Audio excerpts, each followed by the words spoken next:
Selling a house in New York City is straightforward. Selling a condo is a little bit more complicated. Selling a co-op, it's a whole different universe. These three property types have completely different selling processes, completely different costs, completely different timelines. And if you don't know the differences before you list, you're gonna get blindsided. Today, I'm breaking down exactly what's different about selling each one of these in the lovely New York City. I'm Joseph with the Bridge and Boro Team at Real Broker. I sell across Staten Island, Brooklyn, and beyond, which means I work with all three property types pretty regularly. Houses on the South Shore, West Shore of Staten Island, condos in downtown Brooklyn and along the waterfront, co-ops scattered across both boroughs. Each type has its own quirks, its own costs, and its own frustrations. I've had smooth closings on all three. I've had nightmare scenarios on all three. The difference usually comes down to whether the seller understood what they were getting into before they listed their property for sale. And that's who this video is for. By the end, you will know exactly what to expect, whether you own a house, a condo, or a co-op in the 5 boroughs. I put together a free selling guide that breaks down costs, timelines, required documents for each property type. Everything is organized side by side so you can see exactly how your type compares. The link is in the description and the pinned comment below.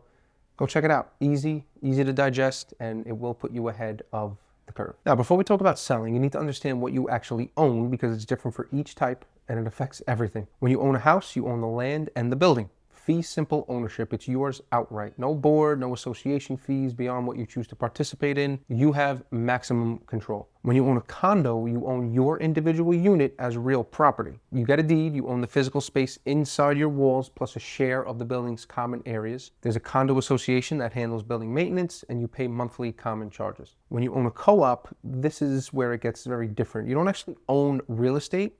You own shares in a corporation that owns the entire building. Those shares come with a proprietary lease that gives you the right to live in your specific unit. You don't get a deed, you get a stock certificate and a lease.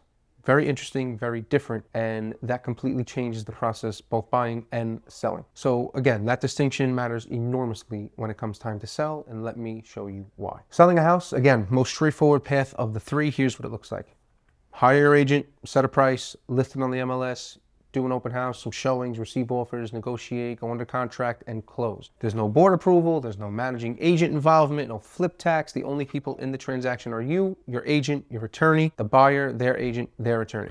Maybe a home inspector, an appraiser, a surveyor, whatever, but that's your main things. Timeline from listing to closing, 45 to 60 days in the current market for a well-priced home. On Staten Island or Brooklyn right now, desirable neighborhoods are seeing multiple offers within the first 2 weeks and closing in under 2 months. Your closing costs as a seller are relatively simple. Agent commission, which is always negotiable, varies between you and your agent. New York City and New York State transfer taxes, 1.4% under $500,000 or 1.825% at $500,000 and above, which is common in New York City. Attorney fees, $1,500, $2,000, that jiggles around a little bit too, but that's essentially it. The buyer pool for houses is the widest. Any buyer with any type of financing, FHA, VA, conventional, cash, they could buy your house. There's no restrictions, and houses on Staten Island in particular benefit from very strong family buyer demand, especially on the South and East Shore. Selling a condo is a step up in complexity from a house, but it's still relatively manageable. The marketing and showing process is similar. You list on the MLS, you do open houses, you receive offers, you negotiate.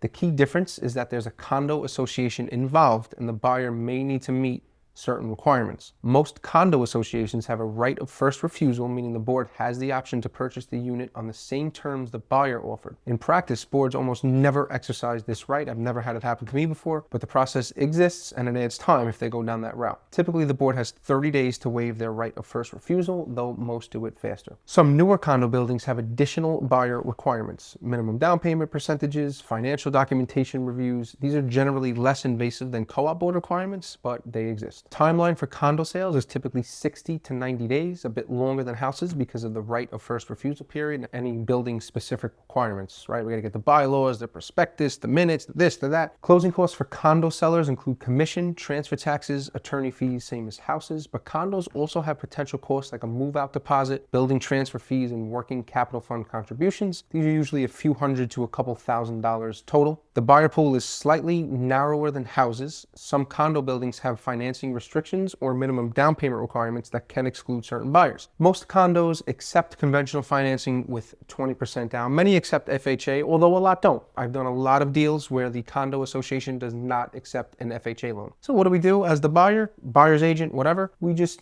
take that buyer and we get a different loan. Maybe they were going to get the FHA with 3.5% down. They have to get a conventional with 5% down, and everyone's still mostly happy. Now the co-op. Co-op. This is where selling gets genuinely complicated. Everything is different. The listing and marketing is similar, but once you go under contract, you enter the board approval process, and that changes everything, my friend. The buyer must submit a board package. This is a comprehensive financial and personal dossier that typically includes 2 to 3 years of tax returns, bank and investment statements, employment verification letters, personal and professional reference letters, a completed financial statement, and sometimes a detailed letter explaining why they want to even live in the building. The managing agent reviews the package first, which takes 1 to 2 weeks. Then it goes to the board, which can take another 2 to 4 weeks, schedule an interview. The interview itself is usually brief, 15, 20, 30 minutes, but it's a genuine evaluation. The board is deciding whether they want this person as a neighbor and shareholder in their corporation. And here's the part that makes sellers most nervous, is that the board can reject the buyer for almost any reason.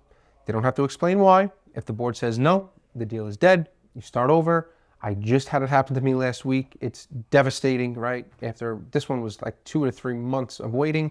We just had to, just today, earlier this morning, put it back on market fresh. And now we got to just do the whole thing all over again. Timeline for co-op sales is 90 to 120 days or more. The board process alone can take 4 to 8 weeks after that contract is signed. Cost-wise, co-ops have a unique expense.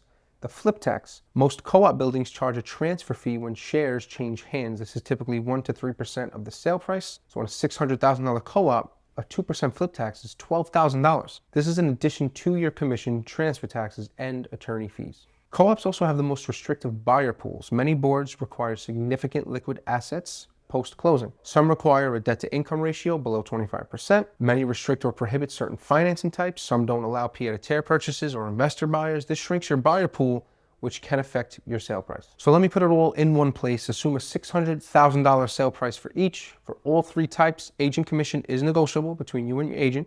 So I'm going to focus on the other fixed costs that don't change. So for the house, transfer taxes at 1.4%, $800,400. Attorney, maybe $1,500, let's just say $2,500. Total fixed costs beyond commission, roughly $11,000. Condo, same transfer taxes, $8,400. Attorney, $2,500. Building transfer fees, $1,000. Total fixed costs beyond commission, roughly $12,000. Co-op, transfer taxes, $8,400. Attorney, maybe $3,000 because co-op closings are more complex. Flip tax at 2%, that's $12,000. Managing agent fees, $500.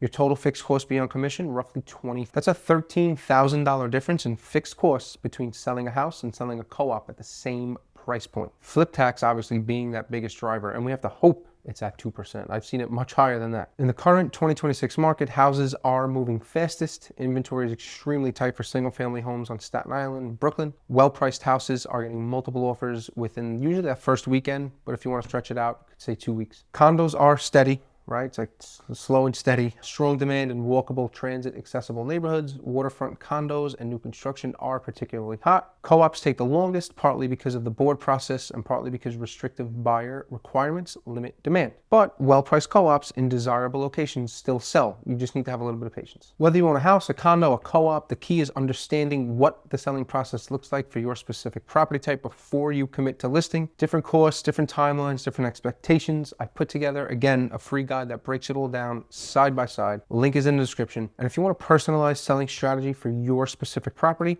book a free consultation. I'll walk you through exactly what to expect, what it'll cost, and how long it'll take. Again, I am Joseph Ranola with the Bridge and Boro Team. Subscribe for more straight talk, New York City real estate content.